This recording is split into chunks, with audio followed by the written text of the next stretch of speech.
Materi yang pertama itu adalah rangkaian multiplexer. Nah, multiplexer adalah sebuah rangkaian logika yang menerima beberapa masukan data secara otomatis dan pilih salah satu dari masukan tersebut pada waktu tertentu untuk dikeluarkan pada keluaran. Nah, untuk masukannya itu disebut input dan keluarannya disebut output.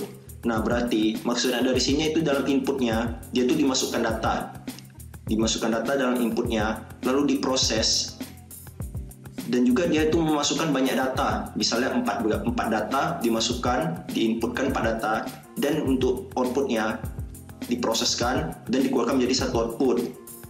Nah, contohnya kalian bisa lihat di gambar pertama, di mana ada 4 input A, B, C, dan D diproses melalui multiplexer sehingga dihasilkan satu output, satu keluaran.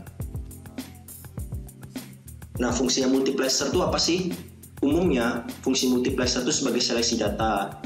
Dan juga dia itu memiliki beberapa fungsi yang lain, seperti yang pertama data routing, pengurutan dari sebuah operasi, konversi bilangan pada rangkaian dari rangkaian paralel ke rangkaian seri, menghasilkan sebuah bentuk gelombang yang ada, dan menghasilkan sebuah fungsi dari logika tersebut. Dan intinya, fungsi dari multiplexer ini yaitu mereka ini memegang data lah, mengolah data. Mereka juga mengkonversi data, mengkonversi bilangan supaya bisa transisi dari rangkaian paralel ke rangkaian seri. Nah, dalam kelistrikan itu kan ada rangkaian paralel dan rangkaian seri. Nah, di mana jika mereka ingin melakukan transisi dalam rangkaian kelistrikan ini, mereka memerlukan konversi bilangan. Nah, disinilah multiplexer berguna. Lalu kita lanjut ke materi berikutnya, ada rangkaian decoder. Nah, pengertian decoder adalah alat yang digunakan untuk mengembalikan proses encoding sehingga dapat melihat atau menerima informasi aslinya.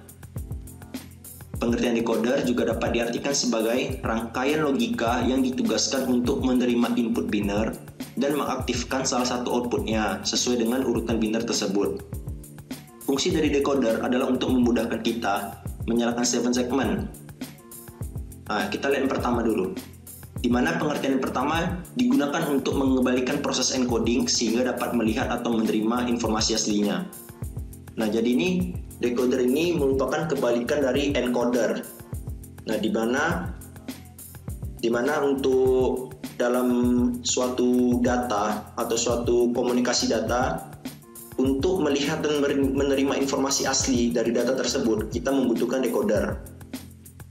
Atau untuk menerjemahkan suatu data, kita bisa menggunakan decoder. Lalu, decoder juga diartikan sebagai rangkaian logika yang ditugaskan untuk menerima input biner dan mengaktifkan salah satu outputnya sesuai dengan urutan biner tersebut. Nah, di sini maksudnya dalam sebuah rangkaian logika, nah dia itu ditugaskan untuk menerima input biner. Jadi dia tuh menerima masukan berbentuk bilangan biner dan dia tuh mengaktifkan salah satu outputnya, dikeluarkannya sesuai dengan urutan biner tersebut supaya datanya jalan dan rangkaian listriknya bisa jalan. Lalu fungsi dari decoder adalah untuk memudahkan kita menyalakan 7 segment. Nah, buat kalian yang belum tahu 7 segment itu apa, 7 segment itu ialah suatu layar digital lah contohnya. Nah, kalian misalnya punya jam tangan digital, nah itu kan ada tuh misalnya ada tulisan jamnya tuh, misalnya jam 3:30 dan dia berbentuk digital, ada LCD-nya. Nah, itu termasuk ke dalam 7 segment. Nah, itu untuk mengaktifkannya mereka menggunakan decoder. Nah, mari kita lanjut ke materi berikutnya. Baik, kita lanjut ke materi selanjutnya yaitu rangkaian register. Rangkaian register adalah sebuah rangkaian yang berupa flip-flop yang bisa menyimpan dalam jumlah atau kapasitas yang banyak, atau bisa dibilang dengan jumlah yang melebihi dari yang seharusnya, dan juga merupakan kumpulan dari suatu bagian memori yang bekerja sebagai tim. Nah, di mana di mana pengertian dari register ini yaitu merupakan rangkaian yang berupa flip-flop yang bisa menyimpan atau dalam jumlah atau kapasitas yang banyak. Nah, apa yang disimpan? Yang disimpan itu maksudnya itu adalah data yang sebelumnya kita bahas, data dalam rangkaian kelistrikan.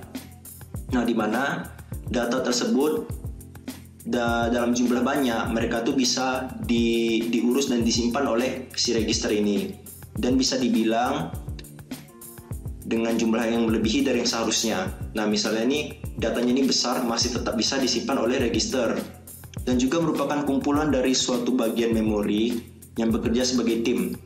Nah, dari memori ini dalam memori ini jika dikumpul-kumpulkan dalam sebuah rangkaian, nah ini nih disebut dengan register, sama dengan register. Dan kumpulan-kumpulan memori ini bekerja sama sebagai tim untuk mengolah data. Nah, kalian bisa lihat di gambar di bawahnya untuk rangkaian register, di mana kotak-kotak ini kita anggaplah sebagai penyimpan datanya. Lalu datanya itu ada D0, D1, D2 dan seterusnya. Lalu ada Q0, Q1 dan seterusnya. Nah, itu tuh merupakan data yang disimpan dalam kotak-kotak register ini. Nah, fungsi register antara lain, yang pertama ada register buffer, berguna untuk menyimpan sebuah kata dalam bentuk digital. Nah, misalnya nih kalian bisa lihat di kantor-kantor di mana ada tulisan selamat datang dari papan elektronik digital. Nah, di situ tuh kata-katanya tuh kata-kata selamat datang, misalnya selamat datang. Nah, itu tuh disimpan dalam bentuk disimpan di dalam register, sehingga bisa ditampilkan kata-kata selamat datang di dalam papan elektroniknya, dan kata-katanya kan berbentuk digital gitu kan. Lalu ada register buffer terkendali, berguna dalam menyimpan data yang lebih besar dari 1 bit. Nah, untuk data yang lebih dari 1 bit, maka register buffer terkendali yang mengurusnya. Lalu ada register geser, yang berguna dalam proses penggeseran. Yang digeser ini maksudnya adalah datanya. Misalnya ingin mereplace data atau mengganti data atau mengubah data ataupun menggeser data, itu tuh menggunakan register geser. Lalu register geser terkendali berguna dalam menyusun operasi susunan. Nah, misalnya dalam pengurutan datanya untuk membentuk sebuah program dan sistem operasi. Nah, mereka nih menggunakan register geser terkendali dalam pengerjaannya. Lalu register paralel in serial out berfungsi sebagai masukan data. Nah, untuk masukan datanya menggunakan register paralel in serial out. Lalu ada register serial in serial out sebagai penyalur data lewat media tunggal. Nah, dan untuk menyalurkan datanya, menyalurkannya maksudnya dari rangkaian lain ke rangkaian yang lain, itu menggunakan register serial in serial out. Baik, sepertinya cukup sampai di sini materi kita. Mohon maaf bila ada kekurangan, dan jika ada yang kurang jelas ataupun kurang paham dengan materinya, Bapak akan bantu kalian melalui kolom komentar di bawah, ataupun kalian bisa menghubungi kontak Bapak di kolom deskripsi. Baik, sekian dari Bapak. Mohon maaf bila ada kekurangan. Bapak akhiri, wabillahi taufiq wal hidayah. Assalamualaikum warahmatullahi wabarakatuh.